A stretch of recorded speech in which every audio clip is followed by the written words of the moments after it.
안녕하세요, 제이제입니다. 오늘은 성욕 강한 여자도 이렇게 해주면 만족한다에 대해서 말씀드려 볼게요. 구독과 좋아요, 알림 설정까지 해주실 거죠? 그럼 바로 시작할게요.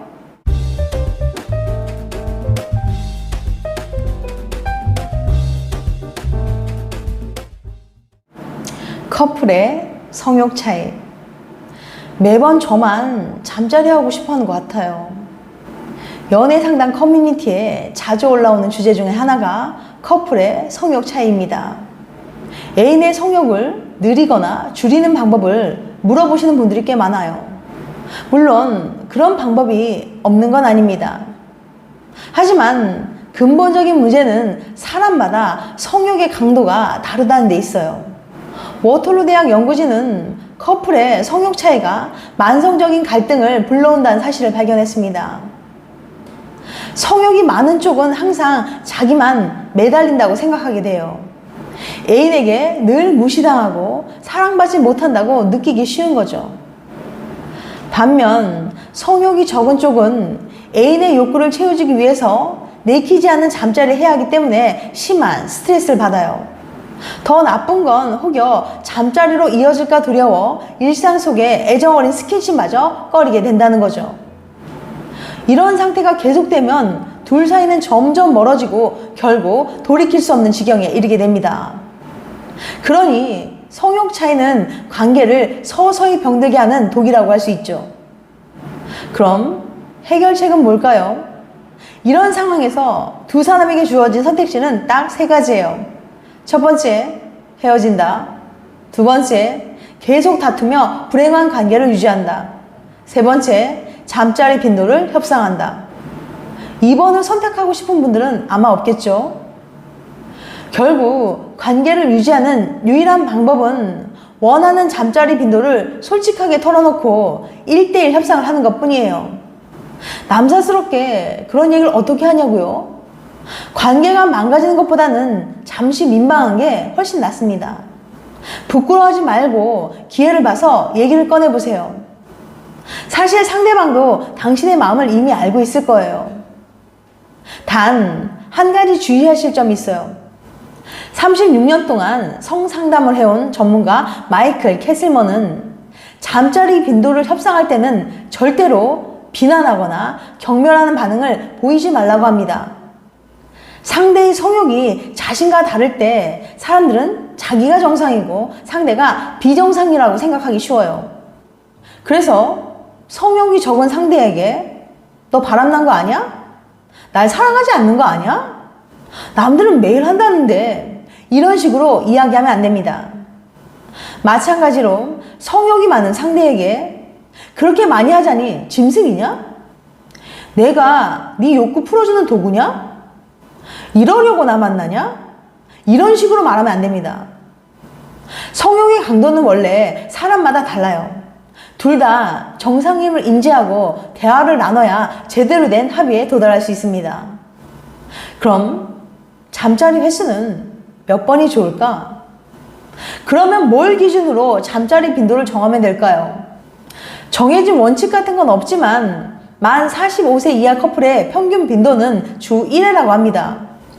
일단 이걸 기준으로 잡고 두 사람이 원하는 빈도의 평균을 중심으로 얘기해 보세요.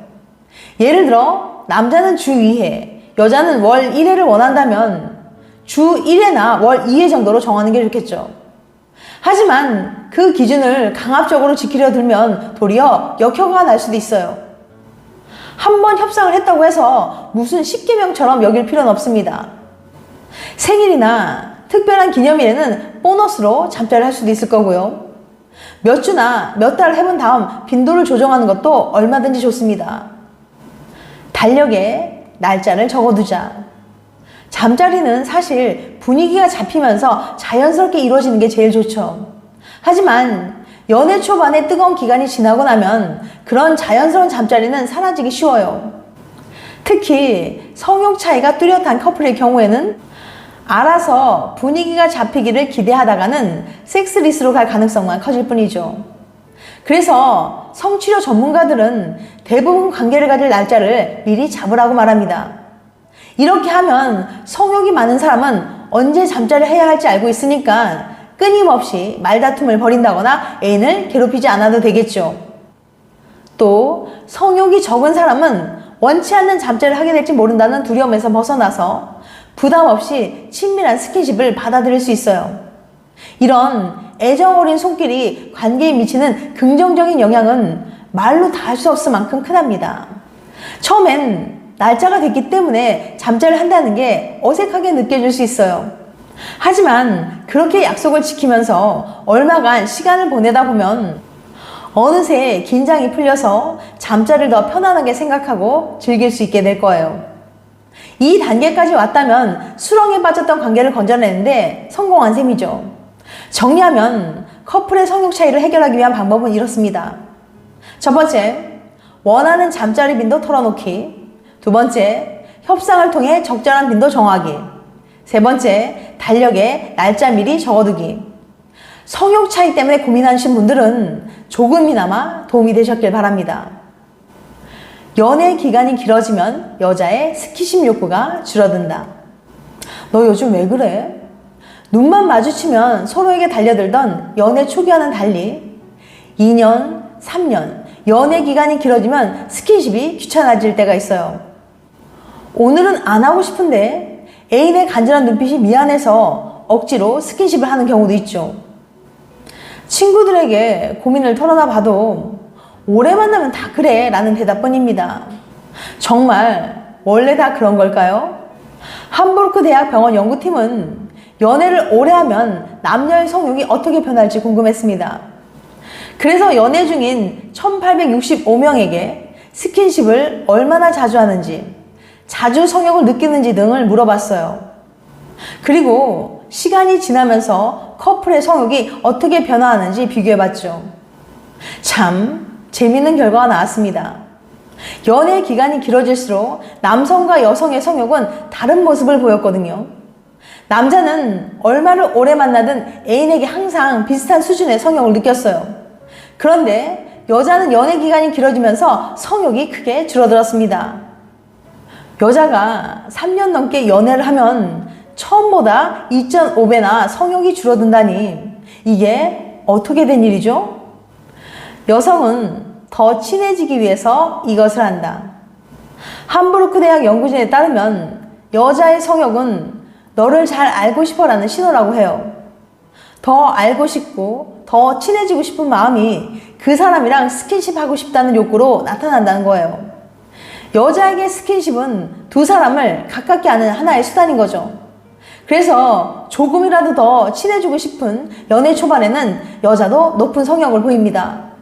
하지만 시간이 흐르고 서로 충분히 가까워지면 굳이 스킨십이 아니어도 된달까요? 오늘은 얌전하게 도서관 데이트나 할까? 이런 식으로요. 하지만 남성에게 스킨십은 꼭 친해지기 위한 것만이 아니에요. 남성의 성욕이 여성과 본질적으로 다른 이유는 이전 영상에서 다룬 바 있죠. 남성들에게 스킨십은 연애 기간과 상관없이 늘 짜릿하고 늘 새롭게 느껴질 수 있습니다. 난 아니라고요? 이번 영상 말도 안 된다고요? 통계는 통계일 뿐이라고요? 난 여자지만 아직도 성욕이 뿜뿜하신다고요? 당연히 성욕에는 개인차가 있습니다. 스트레스를 얼마나 받았냐, 애인과 잘 지내느냐, 스킨십이 만족스러우냐 등등 상황에 따라서 성욕 차이가 생길 수 있기 때문이에요. 지금까지 성욕이 강한 여자도 이렇게 해주면 만족한다에 대해서 말씀드렸어요. 다음엔 더 재밌고 유익한 영상을 찾아뵐게요. 끝까지 시청해주셔서 감사합니다. 다음에 또 봬요. 안녕.